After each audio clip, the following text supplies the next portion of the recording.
out west, an old-fashioned shootout between John Elway and the master, Dan Fouts. For the Bengals, it was the same old song. It was also the same old song in New England, where overtime was oh-no time. Week 12, next on NFL Primetime.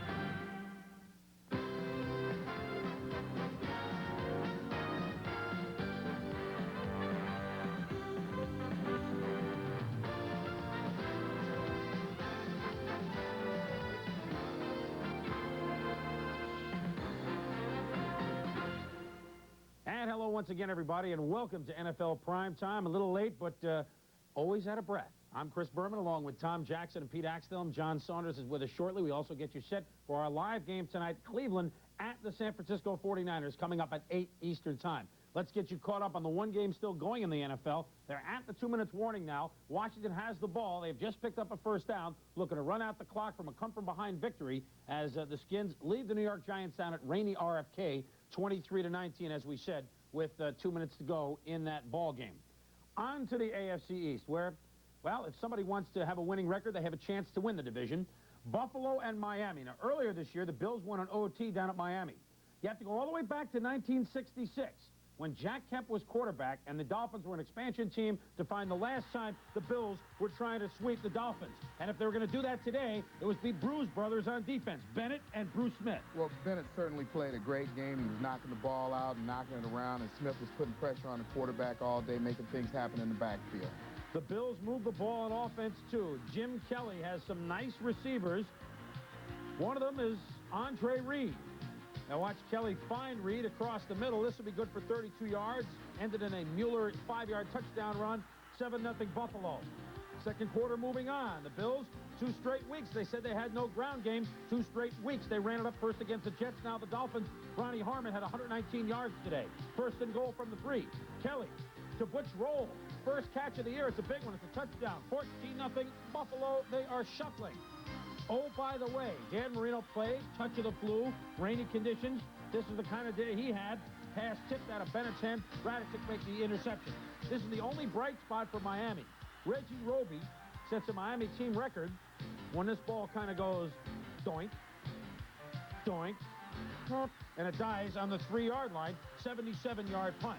But so what? End of the first half, Kelly to Andre Reed. 42-yard pickup. Out of bounds to stop the clock. First and 10 on the 22. Jim Kelly looking to the end zone. Chris Burkett is double covered. So watch this throw and catch. By Burkett. Beautiful 97-yard drive against Shula and company. 21-0 Buffalo at the half. In the second half, didn't get any better for Dan Marino. Here he is picked off by Mark Kelso. 3 INTs today. Only 165 yards passing for Marino. And Don Shula said, we was whooped, or something like that, as the Buffalo Bills go on to hang one up on the Miami Dolphins 27-0. So Marino's streak of 30 straight games in which he had thrown a touchdown pass ends. That was the second longest in history. First shutout suffered by Miami since the snowplow game at New England in 1982. And so, Tom, the Miami Dolphins ran into a buzzsaw with the Buffalo defense today. Well, some very impressive young players. Conlon, Bennett, and Smith are making impact right now. I know people thought they would play well down the road. They're playing well now. Bennett and Conlon and linebackers and Smith and some others. I know as a Dolphin follower, this was a tough one to watch. I don't care about their impact. They're going to see my copyright lawyers in the morning. The Bruce brothers are not Bennett and Smith. They were the Blackwood brothers. Lyle's retired. Glenn's struggling. The Dolphins are struggling. Maybe we can win it in court. This reminds Buffalo fans of a game played on a Sunday at Rich Stadium in 1980, the same weekend when they crushed the Pittsburgh Steelers, then defending champions 28-10. They are excited. Kelly versus Marino. How did this matchup turn out? Some numbers will tell you. We'll be back to check out some more of the wacky East in a moment.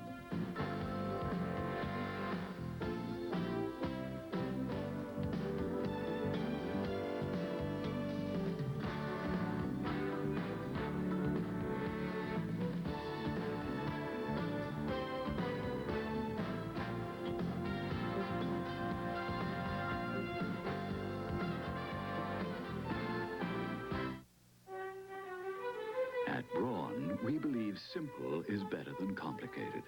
Order is better than confusion. Quiet is better than loud. Only through superior design can one achieve superior performance. It is this philosophy that has helped make Braun the #1 selling foil shaver in the world. What's also helped is that no other shaver gives you a closer shave. Braun, now available in America. You want anything? How about a light?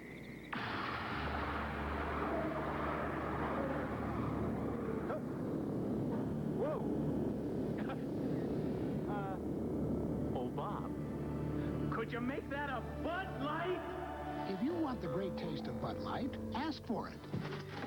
Did you see? No. Did you? No. Bud Light. Because everything else is just a light. Hey, guess what I'm getting Mom for Christmas? Oh, another Ferrari. Better than that. The top-rated Magnavox compact disc player. In fact, everyone on my list is getting a Magnavox. How about Sarah? Portable CD, Grandpa? 52-inch TV, Nancy? lightweight camcorder. Oh, smart, Tom. Very smart. Yeah, boy, are they going to be surprised. Not anymore. You just told everybody they're getting a Magnavox for Christmas. But they don't know when. They don't know when. Have you ever noticed that car rental companies charge more in the airport? Now, I choose Thrifty Car Rental. They're near the airport, but not in it. Hey, boss! So their overhead is lower. That's why Thrifty is so thrifty. Rent a Chrysler 5th Avenue, just $29.95 a day. Call 1-800-FORD-CARS. Hey, boss! You know you like Thrifty because they cost less. Now, wait a minute, Rochester. It's true. NFL PrimeTime is brought to you by Thrifty Car Rental. For worldwide reservations, call 1-800-4CARS. And by Bud Light. Everything else is just a light. Pair of surprise teams who got their lumps last week, Indianapolis and Houston, met in the Hoosier Dome. One of them was going to bounce back. The other one was still going to be shaking their heads. We never shake our heads when we throw it to John Saunders. John? As you say, a matchup of overachievers in this one, Chris. As a matter of fact, the Indianapolis Colts were shut out a week ago by the New England Patriots. However, today, they scored enough for the last two games, as you'll find out in just a moment. A near sellout crowd was on hand to see this one at the Hoosier Dome in Indianapolis. First series of the game, an 82-yard drive by the Colts, capped off by who else? Eric Dickerson, 19 yards for the touchdown as he shakes his way to the left, down the sideline, 7-0 Indianapolis. 7-3 now in the second quarter, 3rd and 6. Gary Hogeboom with the pump fake as he takes it back, as he looked for Albert Bentley. Bentley takes this one on the fly as Meads went for the fake. Bentley goes 72 yards for the touchdown. 14-3 Colts, 158 total yards for Bentley today. The ensuing kickoff, Alan Pickett picks up the football and then lets it go to the turf. Dave Aarons recovers for Indianapolis, and Jerry Glanville, the coach of the Houston Oilers, was wearing the appropriate attire today with the Johnny Cash look. The Oilers really turned the ball over. Then, 14 of Bentley's 64 rushing yards. Jeff Donaldson gets punished by Bentley on this one as he simply runs over top of him, and that sets something else up for the Colts. Eric Dickerson again, his second touchdown. This rush from 13 yards out, 21-3 for the Colts as they are starting to build a huge lead, but they're not done. Just before halftime, Donaldson comes after Hogeboom, gets to him, puts the hurting on him, but the play goes for a touchdown. Bentley again catching this one, 28-10 Indianapolis. However, on this play, Hogeboom's right shoulder was dislocated. He did not play in the second half, and he is doubtful for next week. They say week to week. But the only question that remained in the game was, would Dickerson go over 100 yards for the fourth straight game? Yes, he would, as he picks up 24 here and goes in and goes over the mark easily. The fourth straight time. That is a new club record for the Indianapolis Colts. It ties one at least.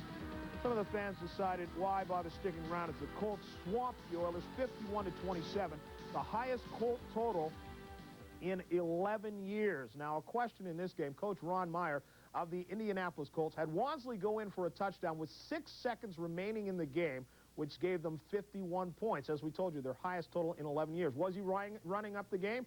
Well, Ron Meyer says no. He wanted to get some work for his second unit. He says he even tried to signal, don't go for the touchdown with 6 seconds left. Chris? Maybe he wanted to get the red shirts in, John, for his second unit. Tom, on the other side of the ball, the Oilers I mean, they've been devastated 2 weeks in a row, first by the Browns and now by Indianapolis. Right, I think that's the key. The Oilers, of course, have some injury problems on defense, but I think that the way they got whipped by Cleveland last week, they just hadn't recovered this week. Pete, is Ron Meyer on the firing line now? No, they had all those points in the replacement game against Buffalo, 51 here scoring late. What does that mean? This is a man who wants to control everything.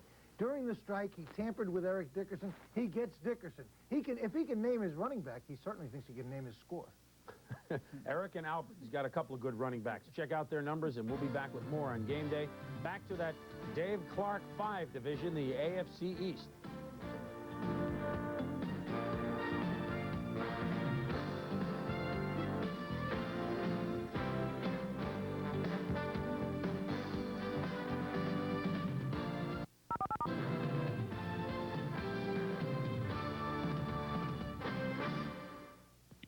Your roof leads a rough life. It has to protect you during the fire season and the 4th of July. Has to keep water out during the rainy season. Stay up during an earthquake. And stay on in high winds. Decratile by Calpac Roofing. Made to lead a rough life, so you won't have to. Celebrity voice impersonated. $11,819 will buy you about 1/3 of this BMW 635 CSI, or roughly 1/3 of this Mercedes 300E. But it will buy you all of this new Chrysler LeBaron Coupe. Of course, this is an unfair comparison, because the all-new LeBaron comes with a 7-year, 70,000-mile protection plan the other two more expensive cars don't have. Buy one at your Bay Area Chrysler Plymouth dealers today. ESPN Thrifty Car Rental World Tour slogan to win a trip to the Pro Bowl is NFL Hawaiian Holiday. Write that slogan on a card with your name and address and send to World Tour Sweepstakes, Box 912, Ridgely, Maryland, 21683. We would like to welcome all you viewers who have just watched the Giants' last gasp die on the 3-yard line as the gun went off, and the Washington Redskins came from behind to beat the Giants 23-19. We'll show you what happened in that game a little bit later on in prime time. Meanwhile, up at Foxborough at Sullivan Stadium at New England, the Patriots trying to be one of the teams to bust out from that 5-5 deadlock atop the AFC East. Into town today, the Philadelphia Eagles, and Yogi Berra lives because it's never over till it's over. It was proved here. Doug Flutie, the backup quarterback today, as Grogan and Eason are injured, and Tom Ramsey at the control second straight week. Ramsey found a receiver he can go to often, like Tony Collins. And this one was good for 24 yards, a touchdown. The Patriots led it early, 7-3. Collins, 11 catches for 100 yards. Randall Cunningham, how many times did we see him roll left, Tom, and throw? This one, a beautiful strike to Mike Quick, 61 yards. He does that as well as anybody I've seen this year. On the Patriots' next possession, Ramsey will fumble the snap. Mike Pitts picks it up for the Eagles. He will rumble 21 yards down to the 2. Stanley Morgan with a saving tackle, but Cunningham takes it in from there. 17-10 Eagles at the half. Ray Berry looking on in the rain. Third quarter, Eagles defense playing well. Ken Clark, one of 6 sacks on the day against Tom Ramsey. And the Eagles looking to play that 46 defense with authority because they're up 24-10 in the 4th. Meanwhile, watch Mike Quick lay out and grab this pass from Cunningham. Despite the great coverage by Gibson, 31-10 Eagles in the 4th. It's over, right? No. Final 8:55, the Patriots score 3 times. First one comes when Ramsey will look for Grogan's favorite receiver, Stanley Morgan, number 86, touchdown at the flag, 13 yards, 31-17. Now it's 31-24. Patriots on the move. Ramsey to number 80, Irving Fryer takes the pop, but stays on his feet and picks up additional yardage. Buddy Ryan has opened up the Parker, exposed the Al Capone look-alike jacket, and so sees maybe this one's slipping away. And from the 1, Ramsey says, whoop, nobody open. He will dive, and the Patriots have tied it with under a minute and a half to go, 31 all. Passing on the day, Ramsey 402 yards, and he scored the tying touchdown. Now, before regulation was over, Johnny Rembert made an interception of Randall Cunningham, and at the end of the game, Tony Franklin. No good from 31 yards, and we remain at 31 all. End of regulation. Franklin with a big contract, having a rough year. Paul McFadden, Franklin East, Mitch. Field goals in overtime. There's a bump ball by Mosi Tutupu. Gary Cobb recovers for Philadelphia, and then his second shot in overtime, McFadden, 38, long enough. It's good, 38 yards. And Paul McFadden and the Eagles beat the New England Patriots in overtime, 34-31. Patriots lifetime in overtime, 0-10. And if that doesn't make you go home and scratch your head, I'm not really sure what does. Randall Cunningham, Tom, like we said, they're rolling left and throwing right. He's a strong kid. Well, he does an awful lot of things good, but I think the thing is he excites his football team just like he does the fans. And once they see him running that football and getting first downs, they get geared up and start playing real good ball. You know, Pete, there's no question that Tom Ramsey is well rested for these last couple of starts. I mean, he's been rested for 3 or 4 years. I mean, 400-yard day, there are a lot of quarterbacks that play 10 years that don't have that. That's very true. Speaking of rest, I have to make a proposal here. Barefoot kickers, take a rest. Get out of this game. McFadden, Franklin, they traded these horrible kicks. For good measure, Denver, even though they won. Carlos missed the field goal. The officials called it good. He got lucky. Barefoot, that's for walking on a beach, finding seashells, things like that. It's not for kicking. Get them out. Kickers should be required to wear either shoes, boots, or manacles or shackles. Neil Simon would not like you. I've never been in a the fan park. of kickers. I'm sorry. I didn't think so. You never tried to hit one through the uprights from 52, huh? All right, the Bengals and the Jets, and this one went down to the wire. Would it be settled by kicking game? Kind of. Take a look at Giant Stadium, and you know the weather on the eastern seaboard. It did not look marvelous. Only 41,000 showed up at Giant Stadium. And in the first quarter for the Bengals and the Jets opening drive, Ken O'Brien to Freeman McNeil, who caught 7 balls for 79 yards, and look at him go to work. I think the key here is shows what a guy will do after he's been benched for a week. McNeil playing real well ever since he was on the bench for 1 week. That, by the way, the first touchdown the Jets have had in the first quarter all year. Jets leads 10-0 second quarter. Boomer Esiason rolling out. Boomer said he wants to get out of Cincinnati, but he was on the road. Nobody was booing, so he throws a touchdown to Eddie Brown, 17 yards. Brown, a key receiver in this ball game for the Bengals. The Jets, they'll come back before halftime. O'Brien, somebody finally finds Altoon, and I don't know why it's so hard to find him. I mean, he's about 8'2". This one goes 50 yards. Toon takes it all the way down to the 1-yard line, setting up a Johnny Hector blast, and the Jets lead 17-7 at the half. Third quarter, it is 17-10 Jets, and it's the Bengals on the move. Esiason from the 3 finds Eric Tatis for a 3-yard touchdown that ties it at 17. More trouble for the Jets when O'Brien is picked off by the venerable one, Louis Breeden, in the end zone, and Breeden goes, look at him go, 43 yards, and this stopped the Jets' drive. Turning point right here. This is an in-the-grass call, and this would-be touchdown by the Bengals is called a sack by Gastineau, Tom. I think there's got to be a review of this rule at the end of the year because, you know, too many quarterbacks are able to stay on their feet, and they should get touchdowns like this. So they only get a field goal. It's 20-17. Leahy kicks a field goal. It's 20-all. Jim Breach, field goal. Just after the 2-minute warning, it is blocked by Barry Bennett. Rich Maiano picks it up. He could. He should. He might. He does go all the way. Touchdown. The Jets. 67-yard blocked field goal attempt, and the Jets go on to beat the Bengals 27-20. Breach had missed a field goal, but the refs didn't see the 2-minute warning had stopped the clock. So what happens? They give him another shot at it, and they lose the game in the last 2 minutes on the blocked field goal. And so it continues to get worse for the Bengals, who are 3-8, and the Jets are 6-5. When we come back, intriguing matchup between the Saints and Steelers. Saints going for greatness, at least over 500. We'll be back in a minute.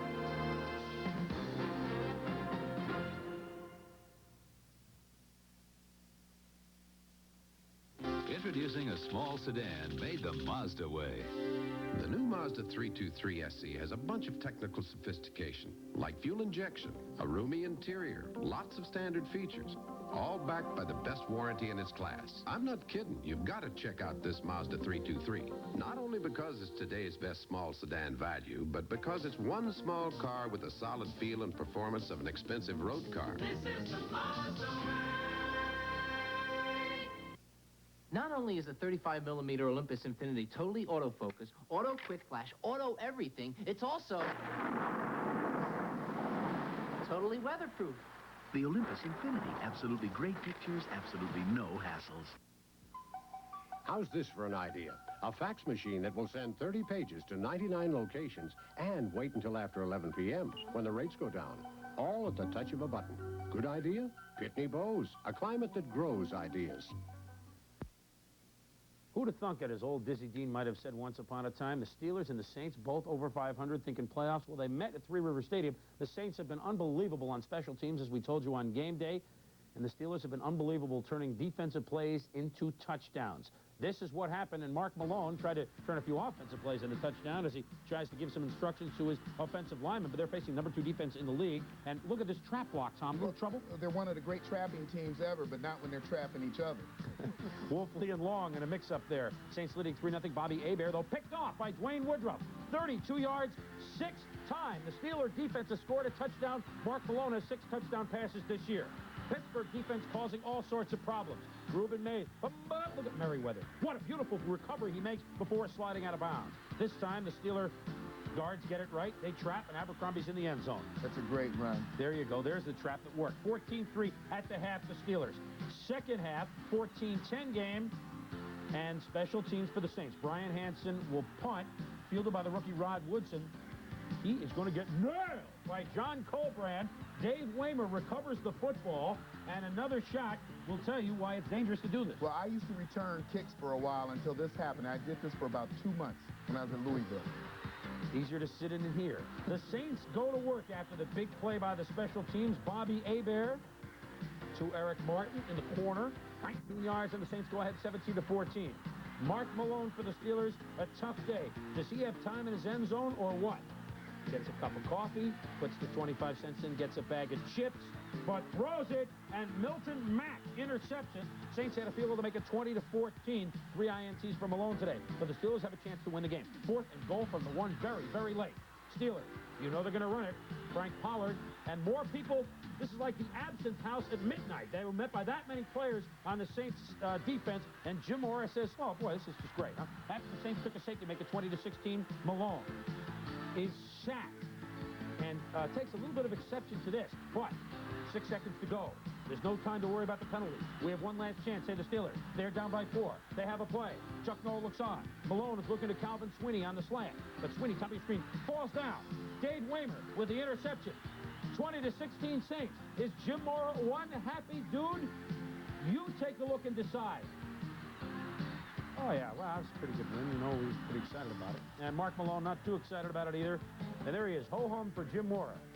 Don't believe a word of that. He is psyched as the Saints have their winning record. They've clinched it. They're now 8-3 for the first time in their history. So the New Orleans Saints looks like they are going to the playoffs. And if the Niners lose tonight, they, Tom, will be tied for first place in the NFC West. And Jim Mora and the coaching, it just continues to impress down there. I love the shot of Mora at the end of the game. He's a guy who's never satisfied. That's the impression he gives his team. He's asking them to do more than what a normal coach would. They're responding to his psychology. You know, the Saints also blocked a punt of that game. The 6th time, Poe did it. 6th time they blocked a punt or a kick this season. Are you a believer yet in the Saints, Axe? They made me a believer with the goal line stands at the end.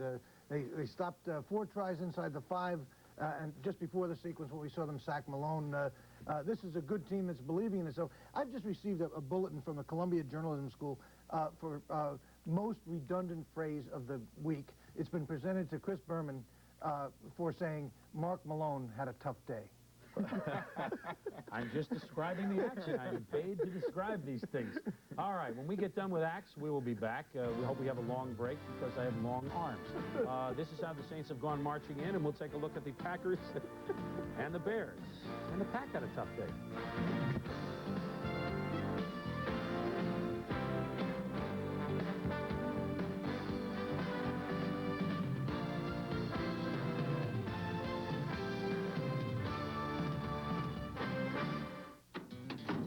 I don't know where to start telling you about Mazda trucks. They've been rated first in customer satisfaction 2 years in a row. They got the best warranty in the truck business. It covers you bumper to bumper. This sporty new SC5 comes with everything you're looking at, and it's still priced close to Toyota and Nissan's base trucks. So I don't know where you start. I guess it doesn't make any difference. You wind up here. This is the Mazda way. Right now, you can save $100 on these 3 best-selling Berkline rocker recliners during Berkline's 50th anniversary celebration. Not only that, if you take a test ride in any Berkline recliner, you can register to win a dream vacation week for 2 in Hawaii. The Berkline 50th anniversary celebration. Win a week in Hawaii. Save $100 on a Berkline rocker recliner. At your Berkline dealer now. For the name of your participating Berkline dealer, call 1-800-78-CHAIR. Welcome back to NFL Primetime. If you're just joining us, you're late. It's all right. We'll let it slide this time. Tom Jackson, Pete Axtell, and John Saunders are with yours truly, Chris Berman. We get set for our live game at 8 o'clock. The Packers and Bears, yeah, they've got set for a few games over the years. How about 135? That was the meeting today at Soldier Field. And two of the NFL's most intense coaches, this is how they look when they played. Hall of Famer Forrest Gregg and Mike Ditka, tight end of the Bears Cowboys. Intense when they played, intense on the sidelines. And it was the Packers' Randy Wright, who opened up nicely with Walter Stanley. A pretty catch. Nice throw, right? It's looked good recently. 66 yards. Knocked out of bounds at the 3-yard line. Setting up a run. Now, most 1-yard runs aren't that impressive. Against the Bears, you earn it. And this was indicative of the way Brent Fullwood ran all day, Tom. Fullwood ran hard all day. I think these are the kind of games the Packers and Bears always play. And Fullwood is a guy not just with speed, but he's brawn. He showed that. Jim McMahon brings the Bears back, 1st and 10. Finds Neil Anderson. Yeah, he can do something to get in the end zone, too, can't he? Touchdown, and we are tied at 10 at the half. Now 13-10. The Bears lead in the 4th quarter. McMahon is engineering a drive. Not great numbers, but he will hand it to Thomas Sanders. And Sanders goes in from 7 yards out. The Bears quickly open up a tight game, 20-10. Some scuffles on and off during the game. Noble involved with a couple for Green Bay. Packers need points fast. Right finds Phillips, who is popped. Ball goes in the air. Walter Stanley picks it out of midair. Very next play, watch this. Can lightning strike twice? Right for Stanley. Deflected. Makes the catch again. But Max Zendejas had 2 field goals blocked today. Wonder how Al Del Greco feels being cut, and then that happened to Zendejas. The replacement kicker beat him out. Meanwhile, remember when Kevin Butler did it to the Packers last time with a 52-yarder gun? Well, he had 3 field goals today, including that 52-yarder, and the final score was the Bears 23 and the Packers 10. The Bears now 9-2 in the Pack 4, 6-1. And Tom, we're wondering about the Bears' offensive line, but McMahon was sacked only once, and I guess he did complete the game. You were wondering. The game was a typical Bear brawl. I predicted this morning that McMahon probably wouldn't finish the game. He showed a lot of guts and courage because he took a little bit of a beating. I just wonder how long he can continue to do it. And now we move from the ridiculous to the sublime. We go to Atlanta, where the Falcons were playing the St. Louis Cardinals, and Axe will explain later what a smash windshield game is. It's a game in which only 15,909 show up, friends and relatives in Atlanta. But Neil Lomax, I'll tell you, he had almost 300 yards passing in the first half. Lomax had a great year. Here he goes to Troy Johnson, 49-yard touchdown. First quarter alone, Lomax had 169 yards, more dances in the end zone. Second quarter, Gerald Riggs is hit by Nico Noga. And Johnny Holloway recovers for St. Louis. It was this sort of day for Atlanta. Lomax moves the Cards again. Earl Farrell with an exciting 1-yard run, and the Cards lead 21-7. They go on to win 34-21, and how do they feel about it in Atlanta? There they are. The bags, the obligatory bags made famous by the Aints in 1980, have moved up to Atlanta, and that team just continues to have trouble. A great game, though, Axe. There is a medical and psychiatric alert throughout the Atlanta area today. As Chris mentioned, almost 16,000 people actually showed up for this game. 2,000 or 3,000 of them sat through the whole thing. It is believed, if you're among them, it is believed you can be helped by a program of lithium, methadone, and cold sheets. But we want to reach out to you and help you. But then again, maybe you're hopeless. We can prescribe the cold sheets from you right here on Primetime. The others we have a problem with. When we come back, battle among some big guns in the AFC West, the Broncos and the Chargers. And we'll add them up and sort them out on the Axe and the Swamp. Stay with us.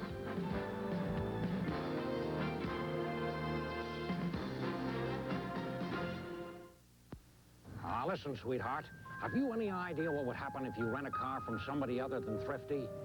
Chances are they'd cost too much. Thrifty car rentals near the airport, not in it. Their overhead's lower, so they cost less. If you don't rent from Thrifty, you'll regret it. Maybe not today, maybe not tomorrow, but soon for the rest of your life. A luxurious Chrysler 5th Avenue from Thrifty, just $29.95 a day. Call 1-800-4CARS. Thrifty, this is the start of a beautiful friendship. The Remington microscreen shaves as close as a blade, or your money back. The first screen shaves incredibly close, the second even closer. The Remington microscreen shaves as close as a blade, or your money back. And the Lady Remington rechargeable, the perfect gift. Listen to the sound of a closer, smoother shave. Williams Electric Shave sets up my beard, so my shaver shaves closer, and I get a smoother shave. Listen to Williams' Electric Shave. The sound of a closer, smoother shave. Round of lights here?